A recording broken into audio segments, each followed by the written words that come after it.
que hi hagin hagut les reunions d'ahir i d'avui donen encara aquest vell d'esperança i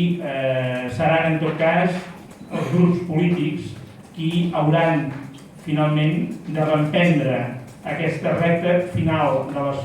converses per prendre la decisió de si hi ha l'acord o no al voltant de l'elecció de la persona que ha de dirigir el govern de Catalunya i de crear aquesta majoria estable. Com a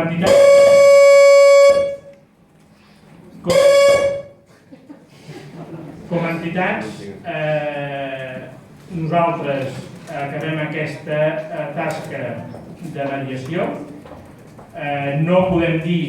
que ens sortim plenament satisfets perquè no hi ha l'acord, que és el que avui ens agradaria que ells haguessin anunciat, no nosaltres, però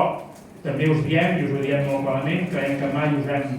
enganyat, creiem que en aquests moments el diàleg hi és, el diàleg existeix, hi ha un fil d'esperança i aquest fil tocarà concretar-lo a les formacions polítiques en les properes hores. Som conscients que l'acord és difícil,